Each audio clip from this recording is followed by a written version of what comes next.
ikhtiar dan tawakal kunci kemenangan. Kita telah menjalani perjalanan panjang dengan penuh tekad dan kerja keras untuk mencapai cita-cita atau impian kita. Namun, perlu diingat bahwa meskipun kita telah berusaha sekuat tenaga, kemenangan sejati selalu menjadi keputusan Allah yang Maha Kuasa. Upaya keras kita adalah langkah pertama yang penting dalam meraih impian kita. Dengan kerja keras dan ketekunan, kita dapat menghadapi berbagai rintangan dan tantangan yang muncul di sepanjang jalan. Namun, pada akhirnya, hasil akhirnya selalu dalam kendali Allah. Kesadaran akan hal ini tidak hanya mengajarkan kita untuk tawakal dan berserah diri kepadanya, tetapi juga untuk menjalani perjalanan ini dengan penuh ketenangan dan rasa syukur. Kita harus belajar menerima apapun hasil yang Allah tentukan, karena terkadang kemenangan sejati bisa berbeda dari apa yang kita harapkan atau rencanakan. Kita harus ikhtiar maksimal, punya jiwa pengorbanan yang tinggi baik tenaga, dana maupun pikiran. Namun pasca itu semua, kita harus sadar bahwa bukan itu semua yang menyebabkan kemenangan. Ketika kita bergantung pada diri kita, kepada ikhtiar yang sudah kita lakukan, atau bergantung pada pihak lain, maka Allah Subhanahu wa Ta'ala akan menyerahkan hasilnya pada apa yang kita gantungi tersebut. Namun, ketika kita hanya bergantung pada Allah, menyerahkan urusan hanya kepadanya, maka kuasa dan kehendak Allah yang akan bekerja. Bismillahi tawakkaltu alallahi wala haula wala quwata illa billah. Kekuatan hanya milik Allah, kita manusia tidak memiliki kekuatan apa-apa.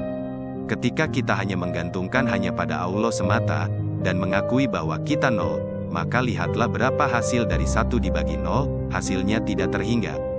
Kita akan bisa mengakses kekuatan yang tidak terhingga.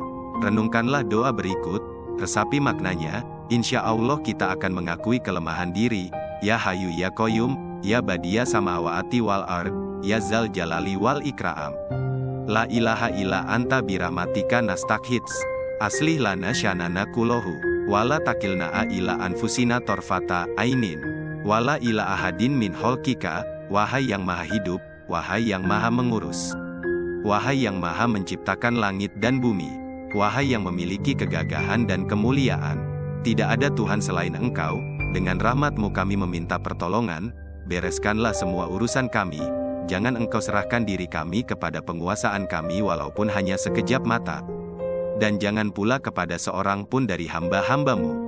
Mari kita menyadari, meluruskan kesadaran, serahkan urusan kepada Allah Subhanahu wa Ta'ala dan mengakui kelemahan dan betapa kecil dan kerdil diri kita. Mendekatlah kepadanya, bermunajatlah dan khauf dan roja. Jangan sia-siakan sepertiga malam terakhir. Buang kesombongan diri, merasa telah berbuat banyak, telah keluar uang banyak, karena bukan itu semua yang menyebabkan kemenangan. Jauhi maksiat sekecil apapun juga pada saat ini, karena maksiat dan dosa akan menghijab menjadi penghalang doa kita tidak sampai kepada Allah. Maka, keajaiban akan hadir. Teringat, menjelang pertempuran pembebasan Palestina, Sultan Salahuddin Al-Ayyubi membariskan seluruh pasukan.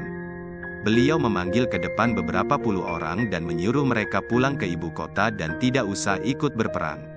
Kenapa? Karena, dalam inspeksi, mereka dijumpai tidak pernah qiyamul lail dan tidak pernah membaca Al-Quran.